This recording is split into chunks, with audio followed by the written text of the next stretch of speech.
चलिए इस वीडियो में आप सीखने वाले हैं रैखिक समीकरण युग्म का प्रतिस्थापन विधि द्वारा हल। जब भी आपको दो रैखिक समीकरण दिया रहे, दो चर में रैखिक समीकरण रहेगा, युग्म मतलब जोड़ा, इस प्रकार से दो समीकरण आपको दिया रहेगा तो इसको प्रतिस्थापन विधि द्वारा हल करना हम लोग सीखेंगे। तो हमने यहाँ पे एक प्रश्न ले लिया है, यहाँ पे प्रतिस्थापन विधि द्वारा निम्न समीकरण युग्मों को हल कीजिए। ठीक है, तो इस प्रकार से यहाँ पे 7x ऋण 15y बराबर 2, x प्लस 2y बराबर यहाँ पे 3, इस प्रकार से दो रैखिक समीकरण हमने ले लिया है और प्रतिस्थापन विधि द्वारा इसको हम लोग हल करेंगे। तो यहाँ पर हम हल लिख देते हैं।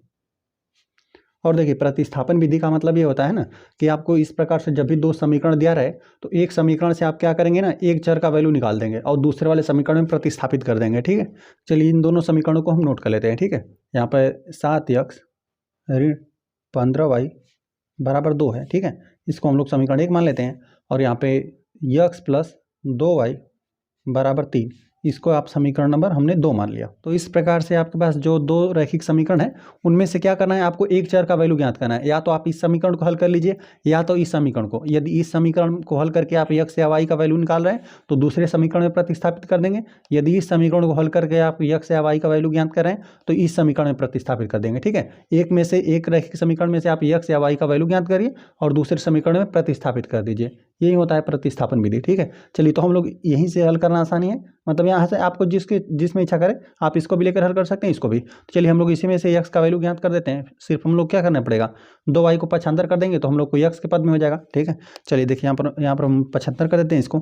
x बराबर क्या हो जाएगा, यहाँ पे धन 2y है ना, बराबर को उधर पक्षांतर कर देंगे तो ऋण 2y हो जाएगा। ठीक है, तो यहाँ पे ऋण 2y हो गया। बस हमने यहाँ पे 2y को पक्षांतर कर दिया, यहाँ पे x बराबर 3 ऋण 2y हम लोग को मिला। ठीक है, अब इसको हम लोग समीकरण नंबर 3 बना देते हैं। तो यहाँ से इस प्रकार से पक्षांतर करके हमने x बराबर 3 ऋण 2y प्राप्त किया। तो इस समीकरण को हल करके तो हमने पाया, तो अब जो भी आपको ने x या y का वैल्यू निकाला है आप दूसरे समीकरण में प्रतिस्थापित कर दीजिए, इस वाले समीकरण में प्रतिस्थापित कर दीजिए, क्योंकि इसी समीकरण को हल करके तो हमने x बराबर 3 ऋण 2y प्राप्त किया। अब इस समीकरण में प्रतिस्थापित कर देंगे। हम लोग लिख देते हैं समीकरण 3 से x के मान को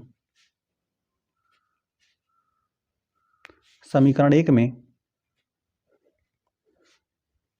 प्रतिस्थापित करने पर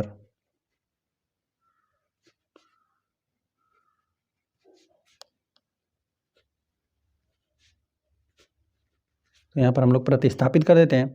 यहाँ पे पहला समीकरण है, पहला समीकरण हम लोग लिखते हैं 7 है, और बस जो यहाँ पे x है ना, x के स्थान पर आपको इतना कुछ लिख देना है, x बराबर यही है। तो यहाँ पे जो पहला समीकरण है, यहाँ पे x के स्थान पर 3 ऋण 2y आपको लिख देना है। ठीक है, तो यहाँ पे 7 यहाँ पे कोष्टक में करके लिख देते हैं, x के स्थान पर 3 ऋण 2y। ठीक है, x बराबर यही है, यही हमने प्राप्त किया हुआ है 3 ऋण 2y। तो यहाँ पे x के स्थान पर हमने 3 ऋण 2y प्रतिस्थापित कर दिया। ठीक है, और फिर क्या है, ऋण 15 है, y है, बराबर यहाँ पे 2 है। अब बस इसको आप हल कर लीजिए, सब यहाँ पे y के पदों में प्राप्त हो गया। ठीक है, अब यहाँ पे y का वैल्यू आप यहाँ से प्राप्त कर लेंगे। चलिए तो अब हम लोग 7 का इस कोष्टक में गुणा कर देते हैं, 7 का 3 में गुणा कर देंगे, 7 21, क्योंकि यहाँ पे कोष्टक में ना दोनों पदों में गुणा होगा 7 का। यहाँ पे ऋण हो जाएगा 7 दूना 14, 7 दूना 14 होगा, 14y हो जाएगा, और ऋण यहाँ पे 15y बराबर यहाँ पे 2। अब यहाँ पे लिख देते हैं 21, और यहाँ पे ऋण 14y है, यहाँ पर भी ऋण 15y है, इन दोनों को आपस में जोड़ देते हैं। ठीक है, 14 28 29 हो जाएगा, यहाँ पे 29 हो गया, और यहाँ पे y। ठीक है, यहाँ पे इन दोनों को, दोनों ऋणात्मक मान था, दोनों ऋणात्मक मानों को हमने जोड़ दिया, तो हम लोग को ऋण 29y मिला। ठीक है, बराबर इधर 2 है। ठीक है, अब हम लोग क्या करते हैं, 2y यहाँ पे y का तो वैल्यू ज्ञात करना है, तो यहाँ पे ना हम लोग ऋणात्मक मान को उधर पक्षांतर कर देते हैं, संख्याओं को एक तरफ कर देते हैं और चर को एक तरफ कर देते हैं। यहाँ पे 2 धनात्मक है, बराबर किधर पक्षांतर कर देते हैं 21, यहाँ पे ऋण 2 हो जाएगा। ठीक है, 21 ऋण 2 हो गया, और बराबर किधर ये यहाँ ऋणात्मक में बराबर उधर पक्षांतर कर देंगे तो धनात्मक हो जाएगा। ठीक है, इसको हम लोग धनात्मक ही करना पड़ेगा। यदि आप यहाँ पे 21 को पक्षांतर किए होते तो ऋण 1 का गुणा करना पड़ता दोनों पक्षों में। ठीक है, तो यहाँ पर हमने इसी को पक्षांतर कर दिया उधर। ठीक है, 29 ये y हो गया। चलिए यहाँ पे 21 में से 2 घटाएंगे, 21 में से 2 घटाएंगे तो 19 हो जाएगा आपका, तो यह हो गया 19 बराबर यहाँ पे 29 y का ही वैल्यू ज्ञात करना है। यहाँ पे 29 गुणा में बराबर के दर पक्षांतर कर लीजिए, भागा में आ जाएगा 19 बटा यहाँ पे 29 आपको मिला। यही आपको y का वैल्यू ज्ञात हुआ। ठीक है, या फिर इसी को आप सीधा करके लिखना चाहेंगे तो y बराबर यहाँ पे 19 बटा 29 लिख दीजिए। अब यहाँ पे एक चर का वैल्यू ज्ञात होने पर ना आप किसी भी समीकरण में रखकर प्रतिस्थापित करके दूसरे चर का आप वैल्यू ज्ञात कर लीजिए, ठीक है। यहाँ पे y का मान ज्ञात हो गया तो इसी में रख देंगे तो आसानी से ज्ञात हो जाएगा, बस इतना कोई हल करेंगे, ठीक है। बाकी यहाँ पर भी रख सकते हैं, यहाँ पर भी प्रतिस्थापित कर सकते हैं। तो इसी वाले समीकरण नंबर 3 में ही प्रतिस्थापित करके हम लोग x का भी वैल्यू ज्ञात कर लेते हैं, ठीक है। और यहाँ पे इसको ना चलिए समीकरण नंबर 4 इसको मान लेते हैं, ठीक है। लिख देते हैं समीकरण 4 से y के मान को समीकरण 3 में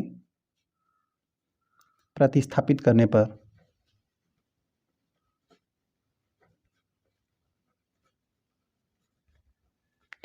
प्रतिस्थापित कर देते हैं समीकरण नंबर 3 में। तो यहाँ पे x बराबर 3, यहाँ पे 3 ऋण 2y है, ठीक है। तो यहाँ पे 3, यहाँ पे यही है हम लोग का समीकरण 3 ऋण 2y है ना। तो यहाँ पे 3 लिख दिया गया, ऋण लिख देते हैं, 2 लिख देते हैं और y के स्थान पर हम लोग यह वैल्यू रख देते हैं। यहाँ पे 19/29 है। चलिए तो बस इसको हम लोग को हल करना है, चलिए यहीं पर हल कर लेते हैं। बराबर 3 ऋण 2 का पहले अंश में चलिए गुणा ही कर देते हैं, ठीक है। तो यहाँ पे 19 हो गया, 19 दूना 38 हो जाएगा, 19 दूना यहाँ पे 38 लिख देते हैं और बटा यहाँ पे 29 है, ठीक है। बस यहाँ पे एलसीएम आपको लेना पड़ेगा, है ना। यहाँ पे बटा 1 कर देते हैं, एलसीएम ले लीजिए। 1 और 29 का एलसीएम लेंगे तो 29 ही हो जाएगा, 1 और 29 का लसा लेंगे तो 29 हो जाएगा। अब क्या करना है कि यहाँ पे हर में जो भी संख्या रहती है यहाँ पे लसम भाग देना रहता है। तो यहाँ पे 1 से 29 में भाग देंगे तो 29 बार जाएगा, 29 का 3 में आपको गुणा करना पड़ेगा। तो यहाँ पर हम लोग गुणा कर देते हैं, 3 यहाँ पे 9 तियाँ 27 हो जाएगा, 27 को 7 हासिल 2 लगा, ठीक है। यहाँ पे 3 दूना 6 7 8 87 हो जाएगा। यहाँ पे 29 में 3 गुणा करेंगे 87 ऋण, जब यहाँ पे 29 में 29 से भाग देंगे तो विभाजित हो जाएगा, एक ही बार में विभाजित हो जाएगा। 1 का 38 में गुणा कर देंगे तो यहाँ पे 38 हो जाएगा, ठीक है। चलिए यहाँ पर अब बाकी नोट करते हैं। x बराबर यहाँ पर घटा देते हैं, यहाँ पे तो यहाँ पर घटाएंगे ना तो एक हासिल ले लेगा 17 में से 8 घटा देंगे तो 9 बचेगा आपको। तो यहाँ पर 9 बचा इकाई स्थान पे। अब यहाँ पे हासिल देने के कारण यहाँ पे 7 बचा है, 7 में से 3 घटा देंगे तो 4 ही बचेगा। तो यहाँ पे 49 बचा, 49 बटा यहाँ पे 29। तो यही x का वैल्यू आपको निकल कर आए और y का हमने यहाँ पर लिखा हुआ है। चलिए साथ में यहीं पर भी लिख देते हैं, यहाँ पर भी y बराबर आपको मिला 19/29। अतः यहाँ पे नीचे लिख देते हैं, अतः रैखिक समीकरण युग्म का हल हम लोग को x बराबर 49/29 मिला हुआ है और y बराबर 19/29 है। तो रैखिक समीकरण युग्म का जो हमें हल आया वो हमने लिख दिया। यदि इसी मान को ना x बराबर यहाँ पे 49/29 और y बराबर 19/29, यह इस समीकरण जो हम लोग को दिया गया है ना, इस समीकरण में यदि बाएं पक्ष में आप प्रतिस्थापित करेंगे ना, प्रतिस्थापित करके आप चेक भी कीजिएगा, ठीक है। x के स्थान पर जो हम लोग को x का वैल्यू निकल कर आया था 49/29 रखिएगा और यहाँ पे y के स्थान पर 19/29 है ना, 19/29 प्रतिस्थापित कर देंगे, बाएं पक्ष कॉल करेंगे ना तो आपको 2 ही आएगा, ठीक है। और इसमें भी वही मान रखेंगे, x के स्थान पर 49/29 और y के स्थान पर रखेंगे 19/29 और हल करेंगे तो आपको 3 ही मिलेगा, ठीक है। तो यहाँ पर यह दोनों समीकरण को जो x और y के हमने मान निकाला है ना, वह संतुष्ट भी करेगा। दोनों समीकरण को संतुष्ट करने का मतलब ये हुआ कि x और y के मान को यदि बाएं पक्ष में आप रखेंगे, दाएं पक्ष के बराबर ऑटोमेटिक आ जाएगा, ठीक है। x और y का वैल्यू बाएं पक्ष में प्रतिस्थापित करेंगे, दाहिने पक्ष के बराबर यहाँ पे 3 वो ऑटोमेटिक आ जाएगा। या फिर चलिए एक समीकरण में हम आपको रख के दिखाते हैं, ठीक है। चलिए इसी समीकरण में रखते हैं। यहाँ पे x प्लस 2y है बराबर 3 है, ठीक है।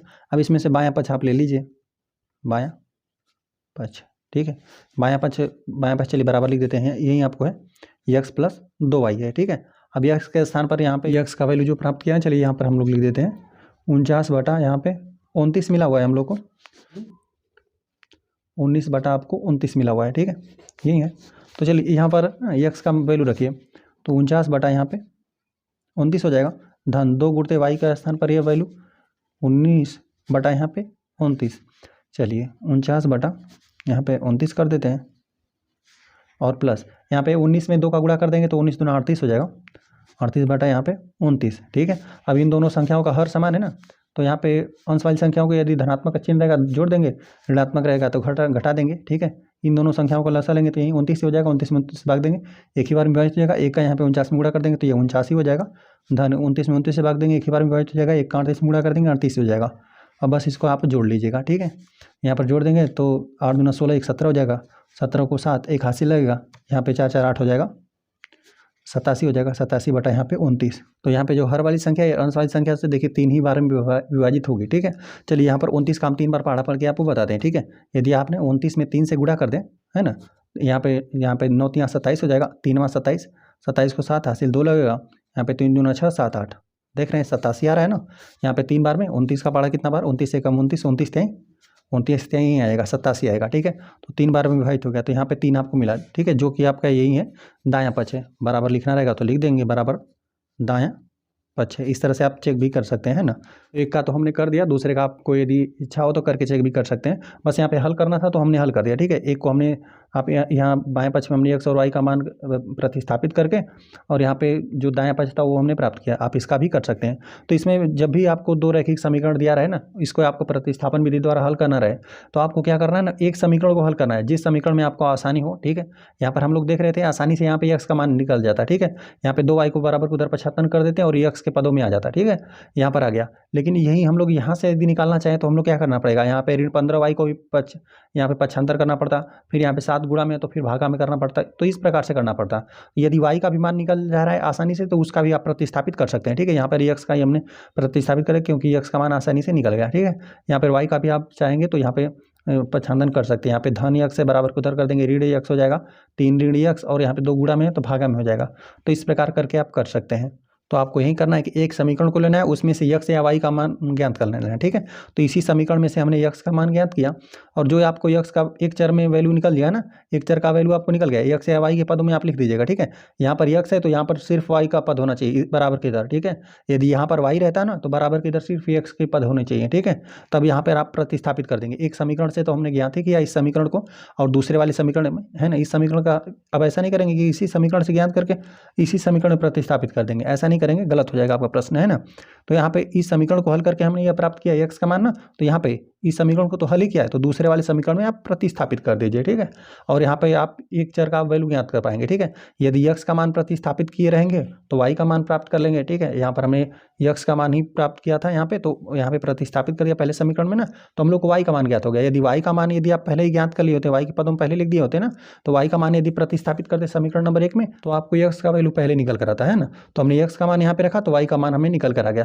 और जब एक मान निकल जाए तो आपको जिस समीकरण में इच्छा करे, समीकरण 1 2 3 जिस समीकरण में इच्छा करे उसमें रख के आप दूसरे चर का वैल्यू ज्ञात कर पाएंगे, ठीक है। तो y का मान हमने 19/29 ज्ञात कर दिया था। अब इसको समीकरण 3 में रखना काफ़ी आसान था, तो यहाँ पे उसी में हमने समीकरण 3 में ही प्रतिस्थापित कर दिया और x का मान यहाँ पे 49/29 हमने ज्ञात कर दिया।